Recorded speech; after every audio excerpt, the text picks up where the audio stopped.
everyone, so this is just a quick video to go over the final reflection assignment.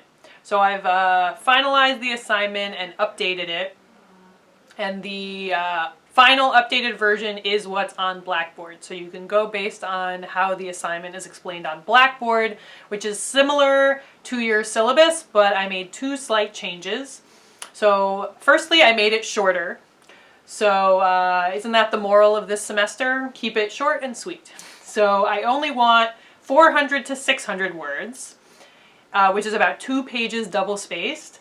And please put it in a Microsoft Word document. Even if, I know some of you have been putting your reflections just directly in Blackboard, which is fine, but for the final, please put it in a Microsoft Word document. And keep it to, 400 to 600 words. So not really much longer than your weekly reflections. Secondly, I added a question, which is just about your general opinion of the course structure. This is my first time teaching the course this way, and so it would just be really great to have your honest feedback. You will have an official course evaluation, which also you should fill out, but here's a place for you to just say a little bit in your own words, what you thought of the readings and the lectures and the assignments, etc. And you won't be graded on whether you liked it or not. So if you have critiques, please put those. You'll just be graded on whether or not you answered the question. All right, so what are all of the questions? So the first question is, if a friend asked you, American Studies, what's that? How would you respond? So if you need a refresher on kind of how the field of American Studies is defined, go back to week 1, and I have videos there in which I spoke about it, and there's also the Shelley Fisher-Fishkin reading that goes over what is American Studies. Number 2 is which reading this semester did you find the most interesting and why? So again, just completely your opinion, and just explain in a few sentences why you thought it was the most interesting. Number 3 is which reading this semester did you find the least interesting and why? So again, please be honest, because this will help me determine which readings to keep in future versions of this class and which to maybe switch out with something else. And so, if it's, you can talk about it being, the least interesting because of the topic. You can talk about it being the least interesting because it was confusing to you, or it was boring, so whatever it was, again, just be honest in a couple sentences, why it wasn't your favorite reading. Number 4, so this is probably the hardest part. So question number 4 is, if you were conducting a research project about America or Americans, so an American Studies project, what would you want to look into? So, at this point you've read at least 10 chapters or articles of American Studies scholarship, and so I want you to imagine what you would write about if you had the opportunity to do this kind of research. And I suggest just thinking about what you're already interested in. So it could be nursing, or computers, or art history, video games, music. Anything can be the topic of a fascinating American Studies project. And the key is you just need to figure out what question you want to ask that relates to the idea of America or Americans. So for example, let's say I'm interested in video games. Maybe I'd want to look into how video games about war portray the US military. And how does that shape the people who play the games and their own views of the US military, right? So we've got video games, and then, ideas about America and Americans, right? And so I would just need you to, again, explain in a couple sentences, this is the question I would ask, this is what I would look into. You don't have to do any research, about it. You just have to come up with a hypothetical question. So then the next question is, how might your research project incorporate an intersectional analysis? So here's where I just want to check to make sure you understand the concept of intersectionality by applying it to your own hypothetical project. So again, this just means how are you going to look at more than one category, right, of identity or experience. So for my hypothetical video game project, maybe I want to look into how video gamers' perceptions of the US military vary based on their race and gender and class. So does a working class black woman who's a gamer have a different experience with these portrayals of the US military than a wealthy white male gamer? And of course all the different combinations of experience in between. So that would be, right, an intersectional aspect of that question, right? As opposed to just looking at gamers in general and not paying attention, right, to race or class or gender or whatever. So just name, right, what categories of experience might you be looking into? And it doesn't have to be all of them, right? You could say, you know, I just want to look at race and gender, or I just want to look at class and sexuality, or I just want to look at citizenship and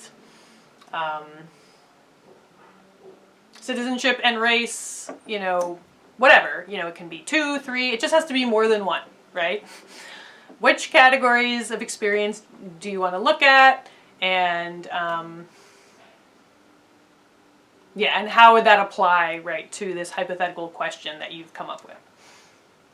All right, and so this is for the same, right, this is all sub-questions, right? So this is for the same hypothetical project that you came up with. How would that be intersectional? And then the third part of that is, how might your research project incorporate a transnational analysis? So again, just to check that you understand this idea of transnationalism, how would you look at how at least one other country besides the US is relevant, right, to this question? So again, maybe for my hypothetical gamer study, I will compare gamers in the US and in Canada who are playing these same games, like Call of Duty or whatever, to see if gamers who are American have a different perception than gamers who are Canadian. Now, why Canada? So you should be specific about what countries you're talking about.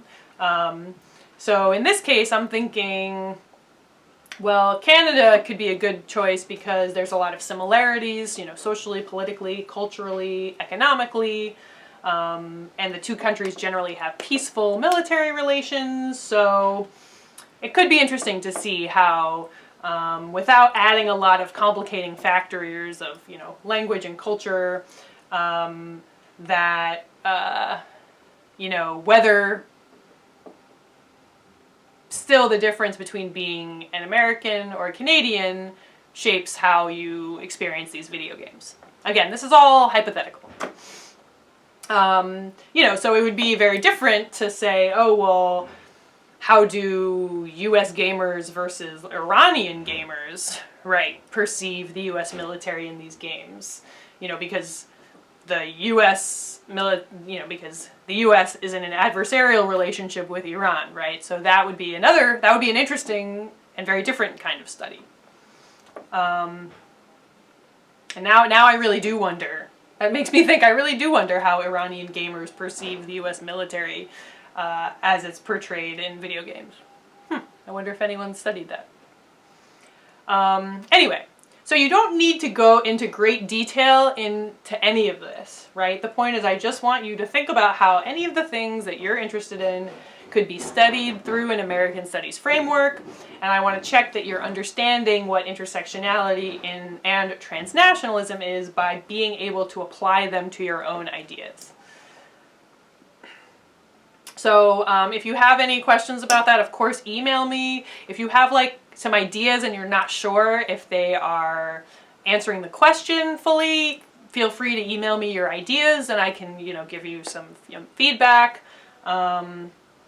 And hopefully have some fun with this part. I mean, I hope, as you can see, like, to me, I could come up with American Studies projects all day, every day. I think it's kind of fun to think about how you can ask interesting questions about all sorts of things, and how the questions, I think, in my opinion, I'm biased, become more interesting, right, when you apply these intersectional, transnational lenses to them, because suddenly you're thinking more deeply, right, about, oh, well, not just video gamers, but what about, what about men gamers, women gamers, what about lesbian gamers, what about black gamers, Puerto Rican gamers, Filipino gamers, gamers in the United States, gamers in Canada, gamers in Iran, right? Like, it just kind of fleshes out the complexity of the world and all of the different ways that we can try to make sense of the world. So hopefully you can have some fun with that question. And I really look forward to seeing what you guys come up with. And again, I know I've spoken a bit about it at length, but it's really just a few sentences for each. So it's not a deep, involved research project or anything. It's just a couple hypothetical questions. And then the final question, which I added, is just what you thought about the class. And again, just please be real, please be honest. So this should not take you much more time than you usually spend on your reflections, and you'll be graded on the same criteria. So if it's clear and it's accurate, you'll do fine. The biggest issue folks have had, and that I imagine that we'll have with the final, is just make sure to explain yourself clearly. Make sure there aren't a lot of sloppy mistakes in it. Or, if you're confused about anything, then, let me know so we can clear it up. So please do check for typos. And in the case of the final, it's your choice. So just write about the readings that you liked and understood the best. Or didn't like, but still understood the best. And for the hypothetical project part, like I said, if you want to email me some of your ideas in advance, I'm happy to let you know if it sounds good. All right, well, good luck, and I look forward to reading what you guys come up with.